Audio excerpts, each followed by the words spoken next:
هاي، ورجعنا تاني مع حاجات تانية. الهولنديين كانوا هم اول ناس يعملوها، فتعالوا نشوف بقى مع بعض. وطبعا لو ما شفتوش الجزء الاول ما تنسوش ان انتوا تروحوا تشوفوه. واحب اقول لكم ان الفيديو ده كمان انا عدته مرتين بسبب اخطاء يعني تقنية كده في التصوير، فشجعوني واعملوا لايك لو الفيديو عجبكم.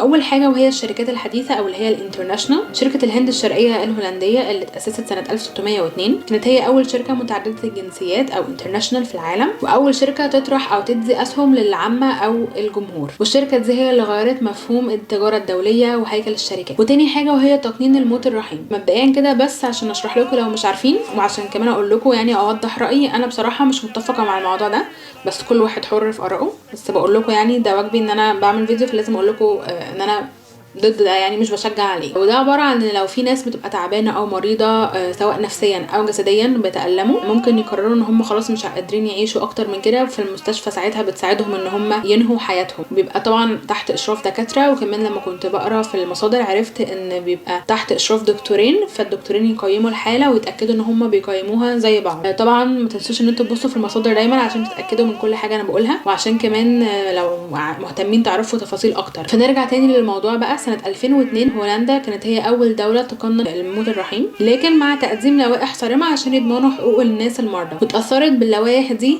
قوانين دول تانية زي بلجيكا وكندا. وتالت حاجه معانا وهي فقاعه التوليب او اللي اسمها توليب مانيا. وانا على حسب ما فهمت من المصادر وعلى قد ما كنت قادره استوعب من الحاجات الاقتصاديه عشان ماليش فيها بصراحه، لما حد يبقى عايز يبيع حاجه هو شايف ان هي سعرها في السوق غالي، فهو يروح يشتري منها كتير جدا عشان يبيعها بسعر اعلى، بس ممكن فجاه الناس ما تبقاش عايزه خلاص تشتريها فبيخسر فيهم. هي دي فكره الفقاعه بتاعه التوليب دي. فالهولنديين بقى كانوا هم جزء من اول فقاعه اقتصاديه تكون مسجله، وهي اللي اتسمت بفقاعه التوليب في القرن ال17. وده لما اسعار التوليب فجاه ارتفعت جدا وبعد كده فجاه انهارت. وطبعا ده كان اول درس على المضاربات الاقتصاديه. ورابع حاجه وهي اول بولدر في العالم. للتوضيح، البولدر ده بيكون عباره عن مثلا ميه عاديه خالص، يعني زي مثلا بحر او نهر، وهم يشيلوا الميه وبعد كده يبنوا منها مدينه او منطقه او ايا كان، وتبقى ارض يعني يستخدموها. وهنا في هولندا، طبعا هولندا اصلا تحت مستوى الميه وكمان كان اغلبها ميه. بولدر اللي اسمه ماستنبروك اللي بيرجع للقرن ال14 كان من اقدم الامثله لاستصلاح الاراضي. لكن اخترمير بولدر اللي اتعمل سنه 1533 كان هو اقدم بولدر يكون متسجل في العالم كله، وده كان مثال لاستصلاح الاراضي واداره الميه. والهولنديين فعلا كان ليهم الرياده وكانوا بيونيرز يعني في فكره المشروع ده او اللي هو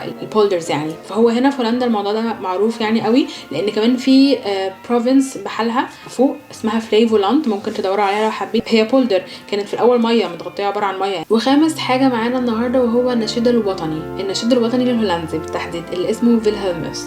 فيلهلموس هو اقدم نشيد وطني في العالم، لكن من حيث اللحن والكلمات، وان هو كمان يكون لسه بيستخدم لغايه النهارده. النشيد ده اتكتب في القرن ال16 وقت الثوره الهولنديه ونضال الهولنديين ضد الاسبان عشان يستقلوا، لكن ما اعتمدش كنشيد رسمي ولا اتسجل لغايه سنه 1932. فرغم ان البريطانيين كانوا هم اول ناس يعتمدوا نشيدهم رسميا، لكن النشيد الوطني الهولندي هو الاقدم. وسادس واخر حاجه معانا في فيديو النهارده وهي تفاحه ألستر. قولوا لي لو عارفينها او دقتوها قبل كده. وهي اصلها من هولندا واتطورت في مكان هنا في هولندا اسمه ألست في الخمسينات عن طريق دمج نوعين من التفاح، واحده اسمها جولدن ديليشز والتانيه اسمها انجريد او انخريت ماري. والتفاح ده دلوقتي من اشهر التفاح والفواكه في اوروبا، نكهته بتكون حلوه سويت وحامضه. بس كده، وده كان الفيديو الجزء الثاني من الحاجات اللي الهولنديين كانوا هم اول ناس يعملوها. طبعا ممكن تعملوا لي لايك عشان تشجعوني لو انتوا حابين تعرفوا اكتر عن هولندا. ما تنسوش تعملوا سبسكرايب واشتراك للقناه. الفيديوهات دي كمان بعد ما بصورها وبنزلها لكم بالتفصيل بروح اعمل منه نسخه تانية تكون